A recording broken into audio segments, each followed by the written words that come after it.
Hello, good afternoon, good morning, everybody. My name is Isabel Fish. I'm the founder of Rue Pigalle, and I am here today in London, in Burlington Arcade, with Louisa Pacifico, who's the owner of Future Icons. The conversation today is very much about introducing you to 4 extraordinary makers who are represented by Louisa in her gallery. Normally, I bring you to studios, but today it's a little different. It is London Craft Week. It's also going to be Mayfair Art Weekend.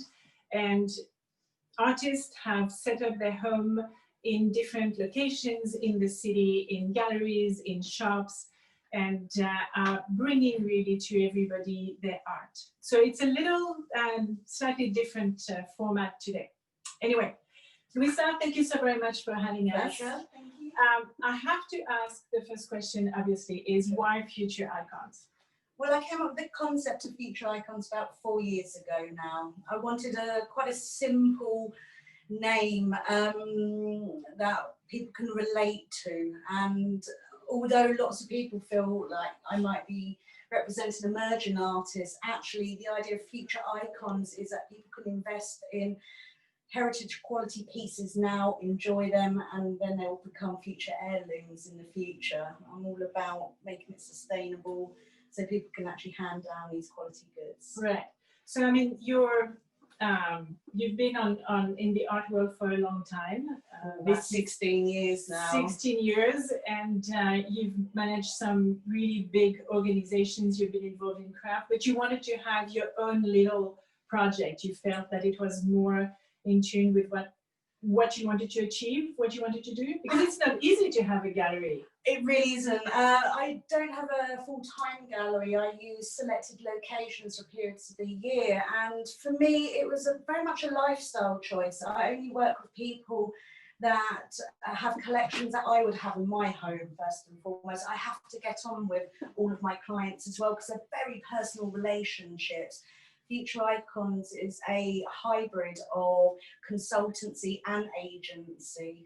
So, right, so you help also, you advise the artists and the makers on how to run their business and how to, oh, that's fantastic. Yeah, so it can be anything to help them with a press release or an application for them for some funding, or discussing which is the best event for them to invest in. With my events background of starting within London or the UK, I can often nurture the best deals for them and advise them the best positions as well. And it's often a side of a practice that artists, because they are artists, find difficult to handle. So fantastic that they have you. Let them do what they do best, create. That's right.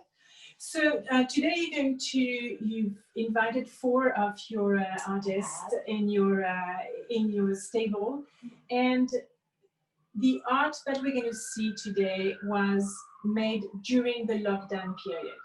Majority of it was, yes, it is. Right. All of it. I'm just double checking, looking around the gallery. Everybody that's showing does have new collections. It's been a tricky period for all artists all over the world, quite frankly, and some of my clients have had to really scale back and use tools that they haven't visited for a long time because that's all they could access. Right, okay. And I think that the art that we're seeing today is the first time that it is being shown publicly. Absolutely. So we are in for a treat. So one thing I haven't said is, if you have any questions, please type them into the chat box, and we will take the questions as we go along. It's much more interesting to do it that way. You are going to see coming next to me the artist one after the other. Louisa is going to get behind the camera now, and Judy Mackenzie is going to join me. Thank you very much, Isabel.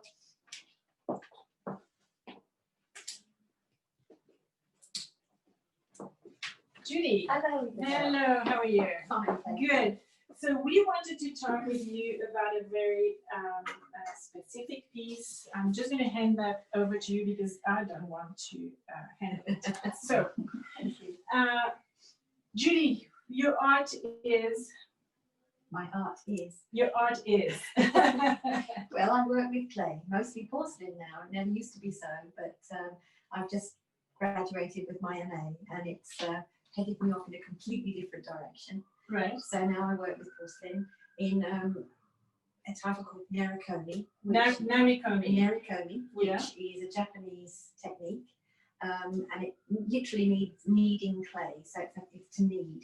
Right. And there's an awful lot of kneading going on because I'm kneading colour into porcelain to create coloured sections of porcelain, which can then be mixed with other colours and to create patterns. So let's unpack that a little bit. So you receive the clay in whatever color it is. Just plain white. Yeah. Just plain white. Yeah. You have your different pots and dyes and powders. You take a little piece, you put the color on, Yeah. and then you do what? You put them all together side by side? What's the process? Well, narikomi is a sort of kneading. So I would knead some, usually it's a ceramic stain, which are a lot more reliable than oxides, but oxides as well. So you'll need some of the ceramic stain into the porcelain to get the strong colour. You could have 10% will give you full colour, which is so you'll get the full colour of blue. Can we see the piece here? So you'll get a strong colour, and then if you mix a little less in it, so perhaps take 1% of blue, then you'll get a much lighter colour. So you get this gradation which comes through, which is really lovely. Right. And when you've got the gradations, which is, I tend to make a lot of gradated colour, then you can create patterns either very loosely like this. So this is, these were all made during lockdown, as you say. There were The whole collection was made during lockdown. Yes, they were. I'm very fortunate that I can work at home. Right. And it was such a relief for me because I just want to bring this. I could. This is so beautiful. So this is heavy, yeah? Yeah. There's a lot of weight there. There is a lot of weight there, yes. They're quite thick, and it sort of goes against the grain with porcelain because this technique actually does incorporate quite a lot of air, and you can't put something with air into a kiln because it will crack. So what happens? You put The air expands, yes, and the clay doesn't. right. So the clay will crack, and you've got some fabulous cracks here to illustrate that point. These have survived really well. This has had all sorts of stress put under it, and I had some magnificent cracks when it came out of the kiln. And at first I was quite disappointed, but I've sort of Do you used fill this. them with the silver? Is this silver? Yeah, this is silver clay. Right. And yeah, this is silver clay, which so then all of a sudden I'm becoming a jeweler, not just a ceramics, because this is extremely difficult to work on once it actually goes back into the kiln to be fired, Right. and then it has to be polished. Right. So how does the silver not melt when you put it in the kiln? It melts and then it fuses with the porcelain? Yeah, it is a particular product called silver clay. So Right. it's, Okay. yeah, so it's pieces, it's tiny granules of silver which are incorporated in the silver putty. Right. So that when it actually goes into the kiln, the putty burns away and you're left with solid silver. Okay. And the inspiration for these colors and that pattern, because it's quite different from what you were doing in your previous. Yes, yeah, it was. And I have to say that when I was in lockdown, when we were all in lockdown, it was just sort of a reflection, and I wanted to be, I was living in the now as we all were, and I was looking up to the sky, and it was the clouds that gave me inspiration. And Right. it wasn't just the clouds, the fact that we were all isolated, but we could all look up at the sky and see the same things. And the number of people who had posted the same image of the sky on Instagram was Right. really quite lovely. So was that the sky was the net over everybody that was unifying Yes, everybody, yeah. that was Bringing us all connecting? together. Yes, we were Yeah, connected by the connecting sky. everybody. Yeah, Right. yeah. There's a lot of things happening in your skies here. Yes, I know. It doesn't. It's not quite that bad, I'm afraid. But The English sky is not a quiet sky. no, I know. It's a little bit of imagination, but Right. yeah, no, it's. So what do you think is going to happen now? Is the sky going to become more uniform now that we're not out? I mean, England is by no means No, out of the we're still lockdown, suffering. but Yeah. I don't know. I rather like this because the method I was using before was a lot tighter. They were very, very precise patterns. But this has been quite, what's the word? Liberating. Right. And I really have enjoyed this freedom Well, with this pattern. The colors are joyful and happy, and you know, I mean, I don't know why you wouldn't want to have that in your house, quite frankly. But it's so gorgeous, so beautiful. Thank you. No, Wonderful. I really have enjoyed making it. Good. So Judy McKenzie, you can find her on the Future Icons website. You also have your own link, and it's Mackenzie with MCK, and that's how you spell it. Your pieces are on your website too. Yes. You take commissions? If it's a similar work, yes. Yeah, okay. So beautiful work, absolutely beautiful. It has weight, it's so soft, it's very tactile, it's very sensual. I think that that's part of the whole process of that, is the fact that everything is then polished to be within an inch of its life with diamond pads. Right. And it really does bring out that lovely soft, tough porcelain tactile. What's your favorite tool? Well, it's this little thing. Oh. This is my trusty scraper. Because this was So I'm just going to bring it closer to the camera so we can see. It's really this curved edge here is straight, and it's only because I've scraped so many curved pots with it. Oh, so you scrape like that? That's right. Yeah. Right. Because this is a really muddy process. When you actually a lot of water is involved to get all of the colours and the porcelain to sort of amalgamate together. So I coat it with water and then coat it with a cloth and then roll it. Right. So it gets very muddy, and you don't actually see the beauty of it until you start scraping it. Start scraping So like scraping it, and then the colours come through, which is another lovely aspect of it. It's quite Amazing. exciting. Fabulous. Yeah. Good. Thank you so very much, You're Judy. welcome. Thank you for Wonderful, coming wonderful along. work. I'm going to put that back Thank you. where it belongs. Trying not. Actually, I'm going to put it flat. I think it's better.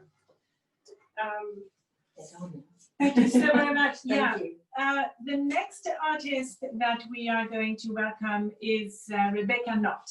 So thank you so much, Judy. Hey, Rebecca, how are you? Good, good. Rebecca has a very unusual art for a woman.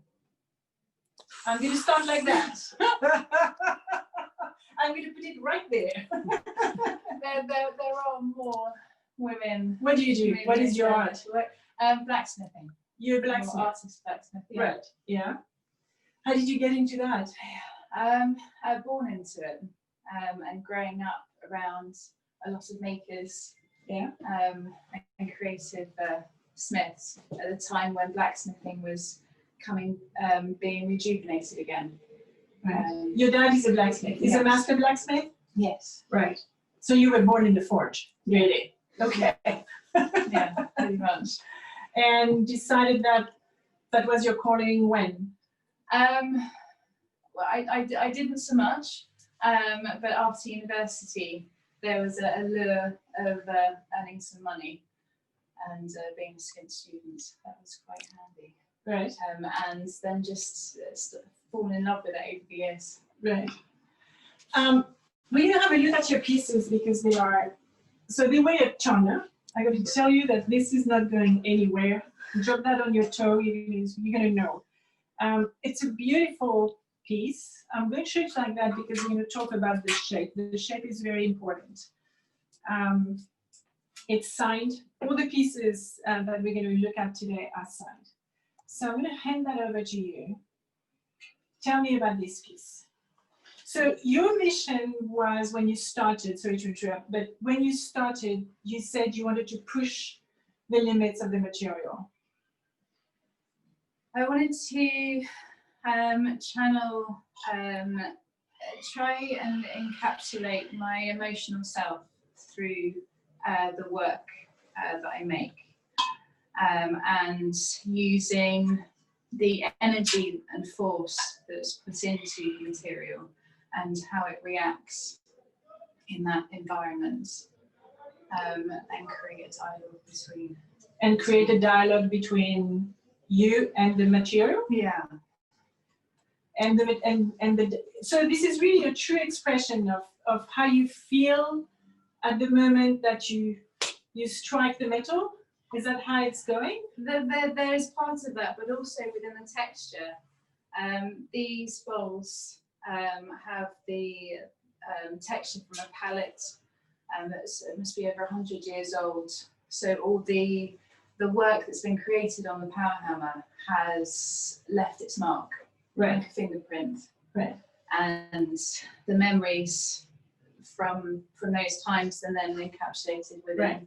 Because you're using a tool that has been in use for a long time, and that the history of the tool comes onto the material and therefore into the piece. Yes. So it's a conducting channel between the two.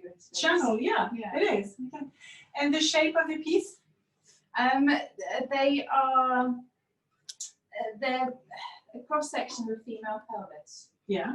To me, and the tensions that it goes through feminine energy, and is that the energy that you personally feel as a woman when you are in an environment that is quite a hostile environment? It's a hard environment, I imagine, in a forge. It can be.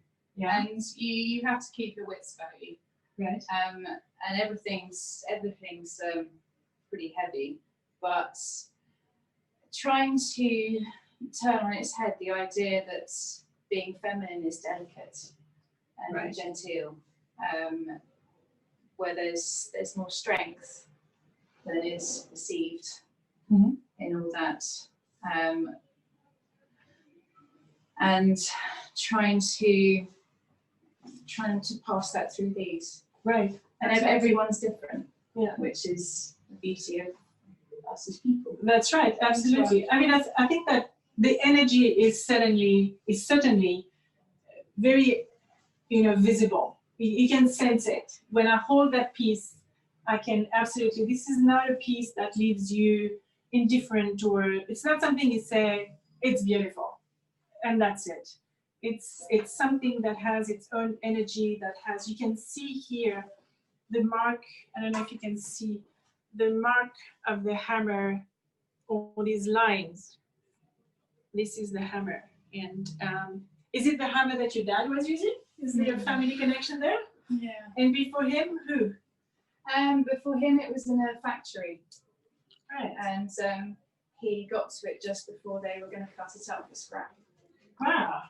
Which happens a lot with big machinery because no one's got the space to take a lot of them. Right. So he bought it for £1. For £1? Yeah. How long ago was that? 30 years ago. 30 years ago. And then he passed it on to you?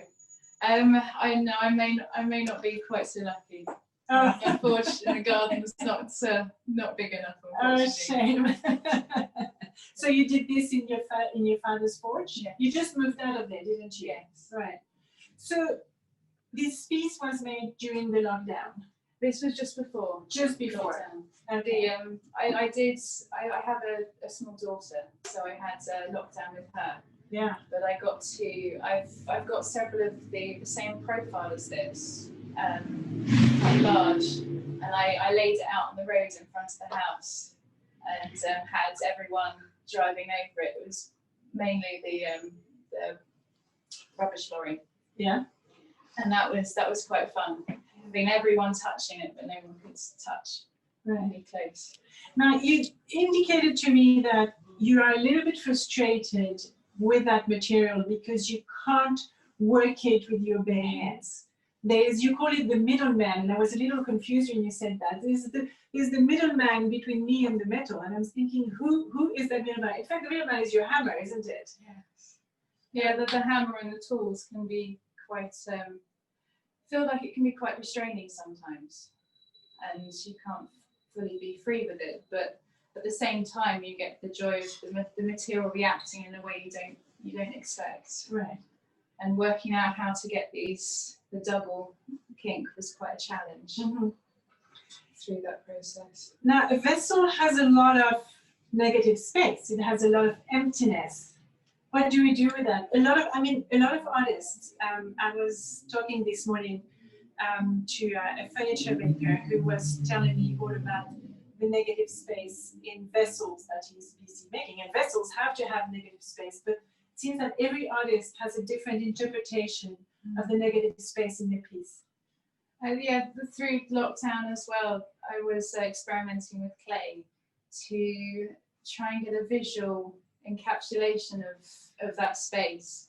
So what I was doing is predominantly having them on their underside, because you don't normally get to experience that, and then throwing tall curved pots onto it to kind of capture those where the energy lies in the fold, and a few inside I was throwing in from a distance, which was quite fun. So that's a little bit maybe the evolution of the work, but certainly your emotional response to what was happening during lockdown, which is, as Judy said, a really difficult period for everybody, but I think for artists, some have liked it because they have been able to really be quiet on that, but others who have that inner strong energy, it's been more complicated.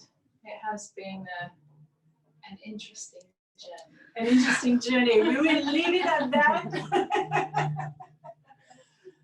I wonder if there are any questions for any of the artists. Not yet? Okay, brilliant.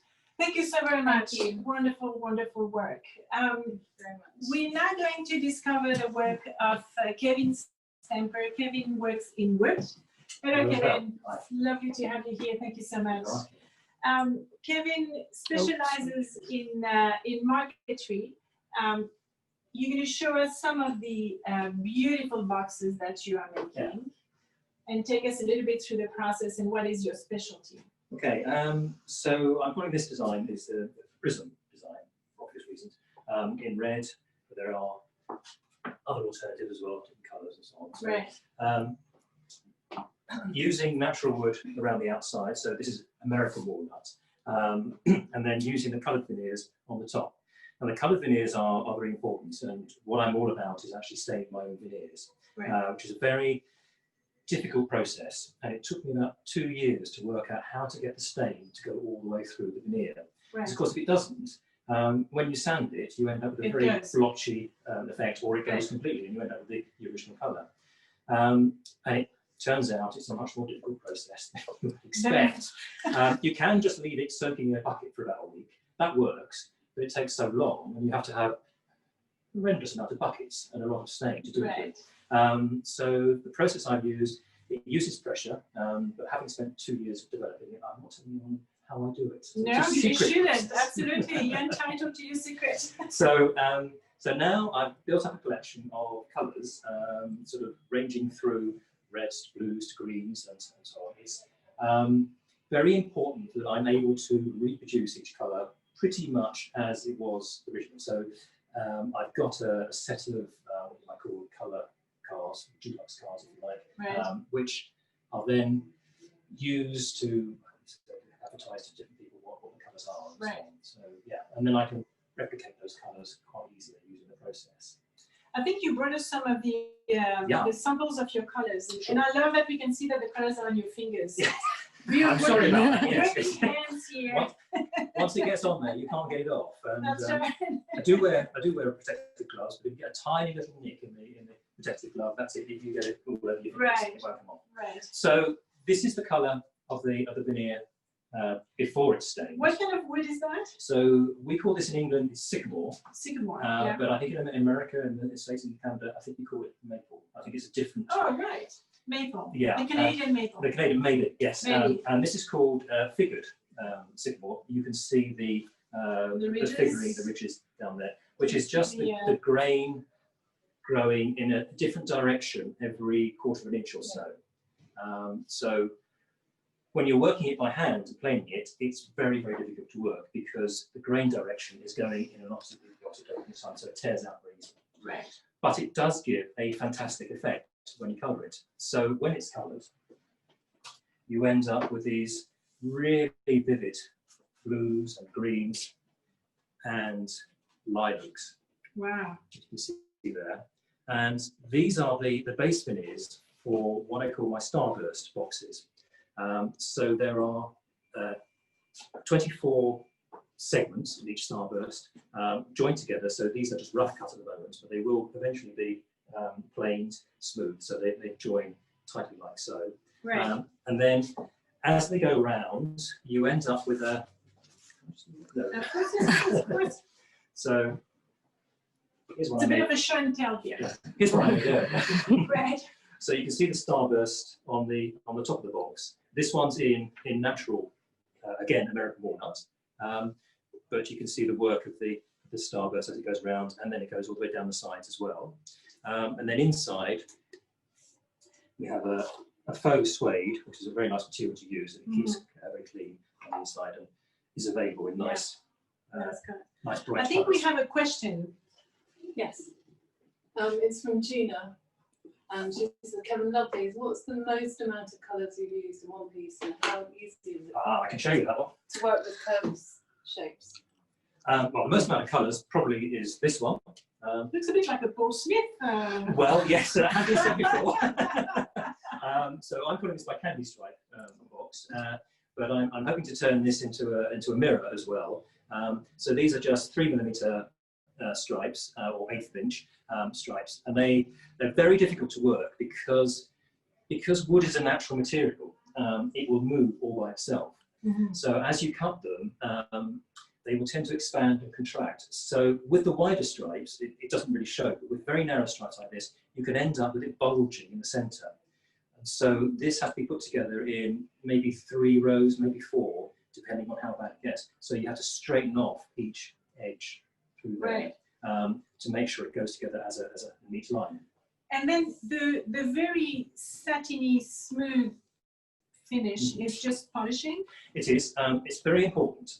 This is actually a clear solvent-based lacquer. It also has an ultraviolet inhibitor in it, which is very important, so it won't fade due to sunlight. Now, having said that, if you put them in very bright sunlight, well, all day long, anything will fade. But I've done everything I can. Also, the dyes I use are light-fast dyes, which again have an ultraviolet inhibitor in them. I think the other part of the question was about curves. Can we have a look at? I don't think I've got anything curved here. Well, you have maybe the curves. Oh, I see. Right. The, Okay. yeah. And these two. This one is a picture of a kneeling figure, which I'm calling it like that, but you can interpret it any way you like. And this one is loosely based on a Miro figure, if you like, picture, called dahlias. So we've got 3 flowers connected by their stems, like so. And inside again, sort of with the faux suede. Oh, and I love that inside each box there's a little message, a secret little message that gives you each piece is numbered. Yes. And it gives you the name, the dimensions, the material, and how it has been done. Yeah. And each piece is signed as well and named on the base side. Right. Hopefully you can see that. So it's called dahlias, and it's signed by me. So, I mean, boxes are something that you do, but you are a furniture maker. I am. I've been a furniture maker since I left college, so that was back in 1982, quite a while. But over the years, my back has deteriorated, and playing too much rugby and sport and stuff like that. And I now can't make and lift the very large pieces of furniture that I used to make. So I was forced to go down a different route. To do smaller scale. To do smaller pieces. So I now make smaller boxes, I make larger boxes as well. But really, I can't do the sort of big piece of furniture. For example, I can get the beautiful sideboard that's been made here. I couldn't move that around in the workshop.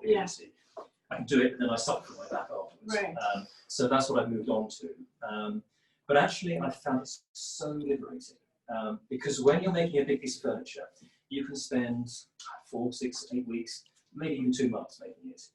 And I have to say, it becomes a bit of a chore after a while, just carrying on making the same thing, coming on like that.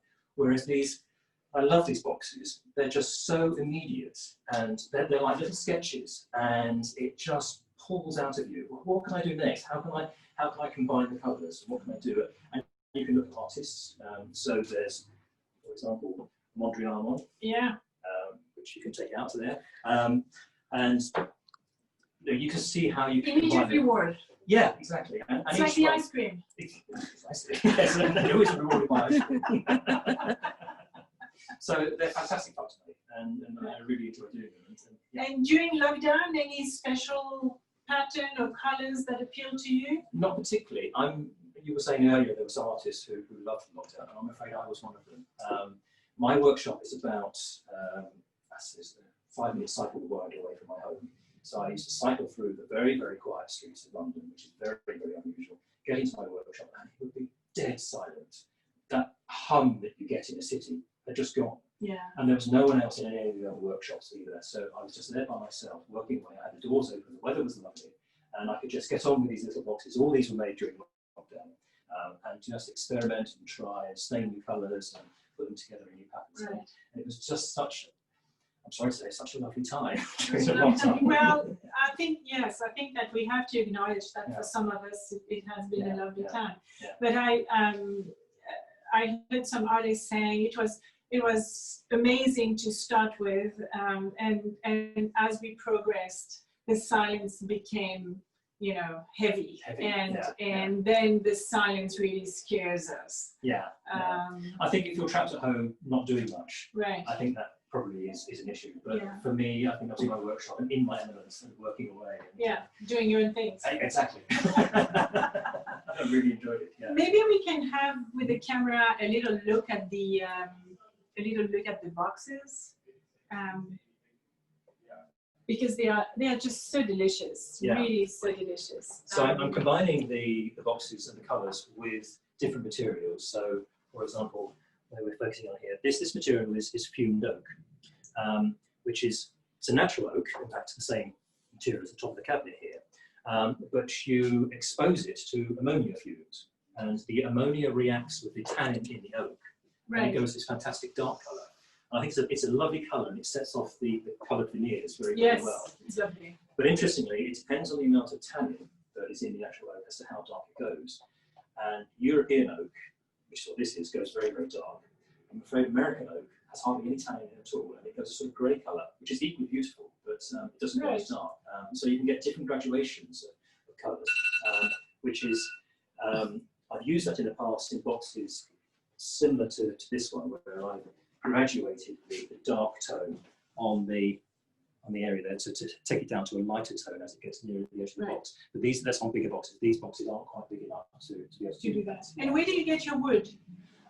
The wood comes from whatever supplier has got what I'm looking for, which mainly in the Midlands. In the Midlands. Yeah, in the Midlands, so Birmingham, Leicester, around there. Right. But it is all FSC rated, so it's all from sustainable sources. Right. So there's no chocolate hardwoods going on or anything like that. So And how do you decide what wood to use for what box? Is it the colour? it is the colour, yes. Yeah. So for example, if we go back to the Dahlias one, this is a timber called Steamed Swiss Pear, which has this sort of pinky tone, which I think goes very well with the colours, and then backing the dahlia flowers themselves onto a plain sycamore colour, which again allows the colours to come out. So it's sort of speaking to you, Right. the combination of colours. And I think if I had a dark colour around here, It would kill it a bit. it would I kill it a think. bit. Yeah. Whereas with this one, the sort of Macintosh idea, you've got a much more Right. combination of colours, which works. Yeah. I think there's a couple of questions. Yeah. Kevin, how do you make it so smooth and seamless? Seemingly seamless. Well, the short answer is many years of practice. That's right. The 10,000-hour rule. Yeah, it is very much that. I mean, when you start out, it's very difficult to work these veneers. They're very, very fragile. I can show you a little bit. Oh yes, let's have a look at these. These will be mirrors eventually. What I've done here is replicated the prism design of the boxes, so it's a piece to accompany the box. This is exceedingly So thin. the veneers are What's the thinness? 0.7 of a millimetre. So you You see, can't see anything. You see can't, there? can't really see the edge. Yeah. So 0.7 of a millimetre, which is must be less than a 16th of an inch. Yeah. And each of these is then being dyed a different colour. So I've dyed them myself, different colour, and then they're cut into about 12 millimetre strips, so about half-inch wide strips, and then joined together. But the secret is to get the join perfect. Yeah. Because if it isn't perfect, it looks awful.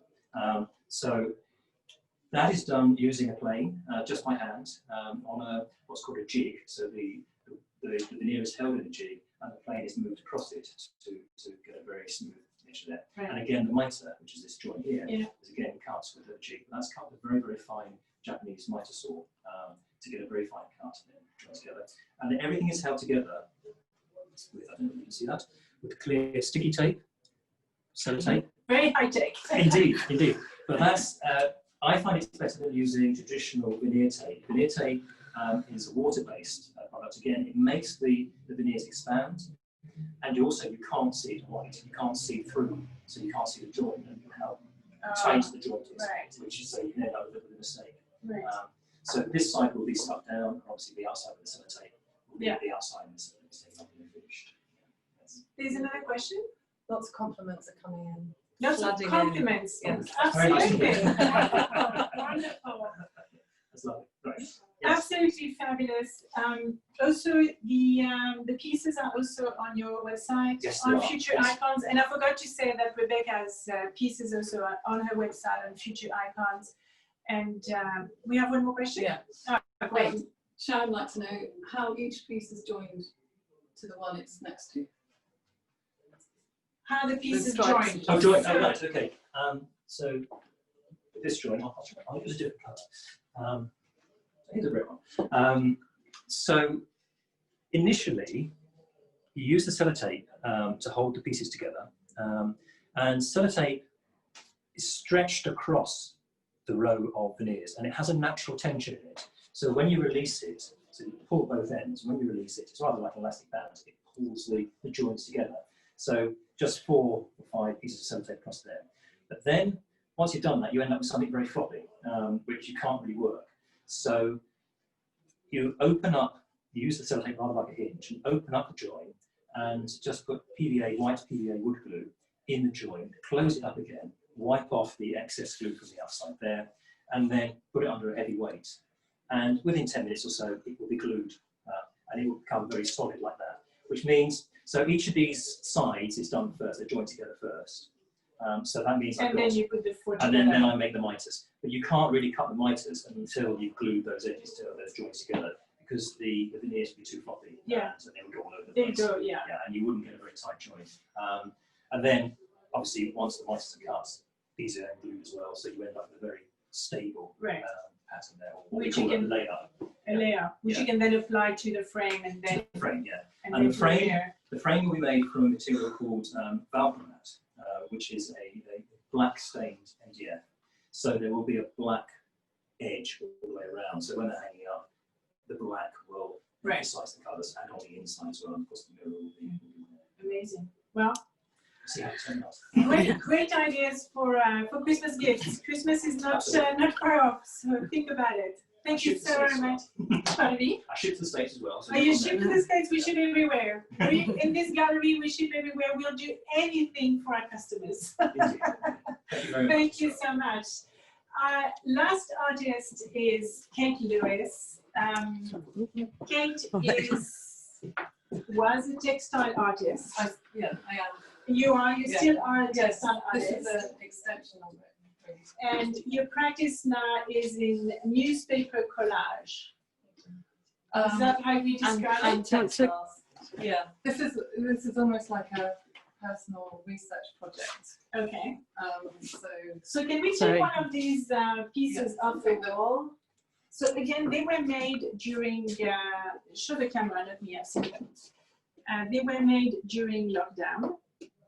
yeah, so it's this process that I just came to.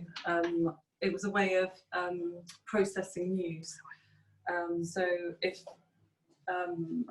So, sorry. I'll help you here. Yeah. So really, it's such a long story, but to cut it short, it was a way to process difficult news by cutting it up and transforming it into something beautiful and something that was right in front of me that I wanted to look at. So I think we should Yeah. say that you probably can't quite see on the camera, but every single outline that makes the picture is cut from a newspaper. It's a sentence, it's a dot, it's a something. It all comes from newspapers. So I think it's the start. So this piece is really a quiet, a peaceful protest about the killing of George Floyd. So it tells the story of his killing and the riots and protests that erupted in America.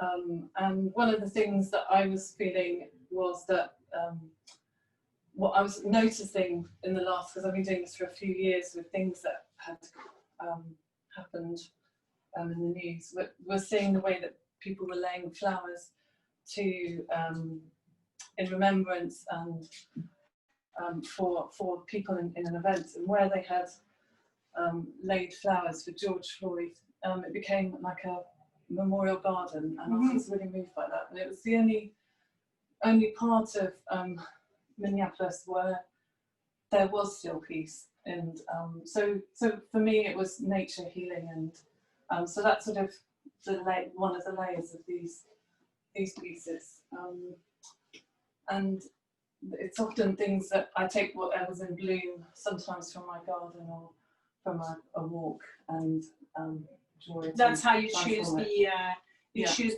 the flower or the plant that you're going to represent, and link it to the event that you want to talk about. Also, a rose is the flower for America. It's their national flower. Oh, I didn't know that. Yeah. And this was one from my garden, and it was also the flowers that were put on his coffin. So it's a symbolic flower. Right. So this is very much an homage to George Floyd and to what was happening, and a way for you to process that to news. process And it. I couldn't go and protest, so this is my protest. Right. This is your quiet protest, your personal protest. Yeah, and also is to remember. Sure. And so.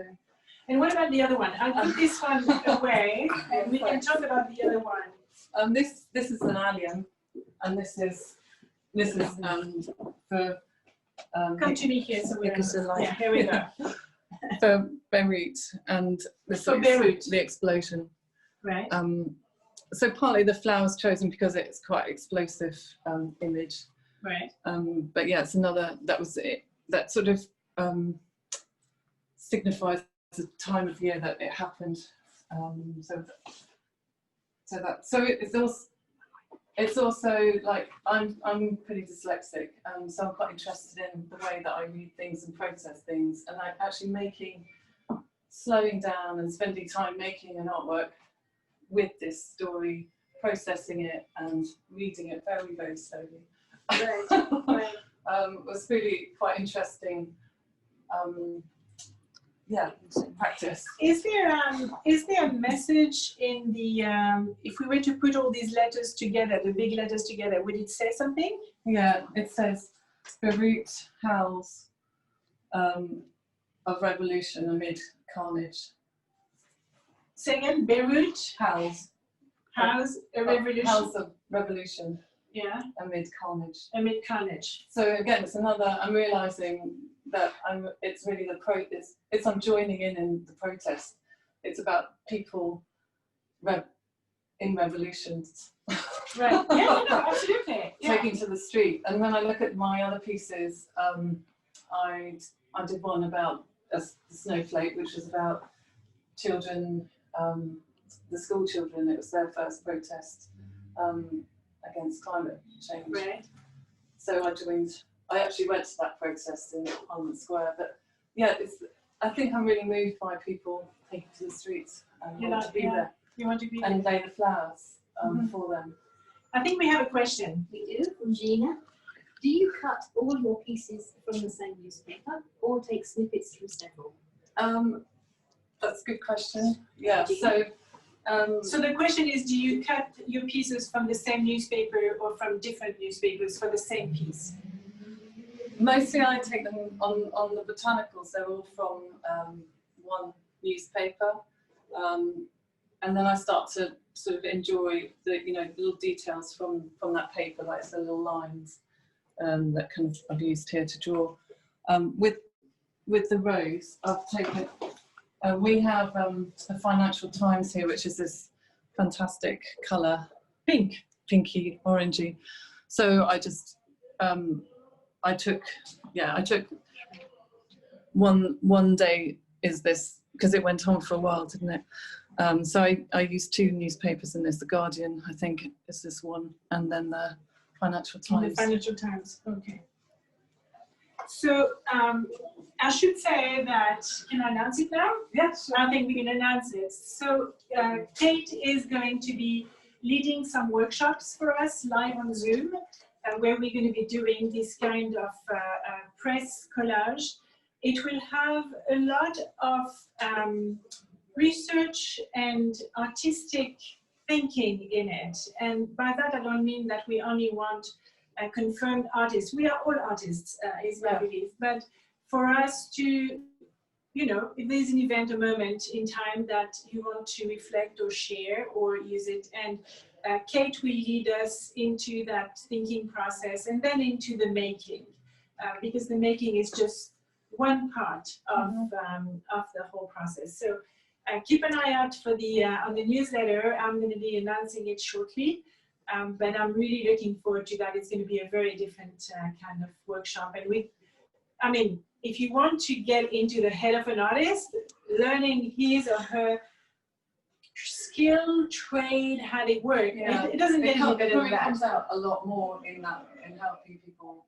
Yeah, absolutely. So wonderful. Thank you so very much. It was fantastic. Thank you so very much. We're now at the end of our conversation. I just want to check if we have more questions. There is just one more. There's one more. Yeah, one more for Kate. So, and every snippet is meaningful and related to the particular piece in which it appears, not just random cuttings. Yes, absolutely. Yeah. So the question was, every snippet is meaningful. Yeah, it's an emotional process, Right. and I'm just expressing that. Right. Yeah. What I find extraordinary is that you, like all artists, I have to say, the way artists look at the world is really spectacular. But when you look at a newspaper, your eye bores into the design and the pattern, and you are able to cut that out and see that a dot here is going to make something completely different on your piece, and you're transforming the material, really. I think when I first started, I didn't see it so much, but as I progressed, I start to see. And I think with the little bees, they're really kind of like celebrating the sort of the details that you might not see. Like this is a particular blue line that comes in a Guardian newspaper at the back that I wouldn't have spotted before, but I started to kind of enjoy all the little.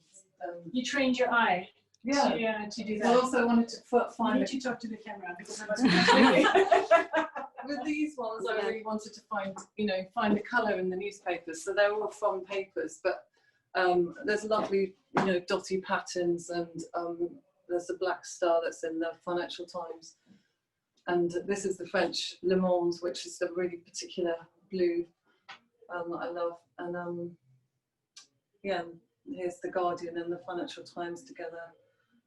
I think they're wonderful little messages and decor. They really, you have to come into it, and the piece talks to you. And every time you look at it, you see a different detail, you see a different message. These have been framed by Kevin. And they're actually, they're really lovely because the veneers are like almost like butterfly wings or insect wings. So they really enhance the butterfly. Fabulous. Good. Any more questions? No, we're good. Fantastic. Thank you so much. You can't see them, but all the artists are now behind the camera, and I really want to extend to all four of you. Thank you so very much. Louisa, thank you for welcoming me here. I hope you enjoyed discovering these artists. I hope that you're going to go and snoop on their website, read their stories. I was only able to extract a little bit from them because of the time constraints, but there's a lot of depth there. And, you know, as I always say, support them, share the love, show the love, go. And you haven't been able to go on holiday, or you haven't been able to buy that incredible pair of high heels because we have nowhere to wear high heels right now. So maybe you want to redirect it to treat yourself to a piece of art and support the artists. Oh, there's one question. There's one more question, and it says, "Scarves to your right, who did them? They're beautiful." Gina Pipe Design. They are beautiful. So they are. I mean, Yeah, yes. that'd be great. They are beautiful. Let's have a look here. I will do the little show and tell here. So they are silk scarves. Louisa, you know more about them than I do. I do. So this is by Pipe Design. Jean used to be an in-house scarf designer at Liberty about 10, 12 years ago. 9 years ago, she set up Pipe Design. These are silk scarves which have been designed in Waterloo and then handmade in the UK. Everything's done to a limited run. All the edgings are all hand rolled as well. They come in various sizes, and in fact, just last week for London Fashion Week, we launched the mini scarves, which can be found on level 1 of our gallery at the moment. Oh, that looks fantastic. Oh dear, I'm in trouble. Have a great rest of the day. Oh, there's one more question. Just one more. It's not a question. It's just saying thank you to you. Oh, you are so very welcome. I love this conversation. I'm sorry I can't see you, but I know that you are all there, and I'm looking forward to seeing you on Sunday. Bye-bye, everybody.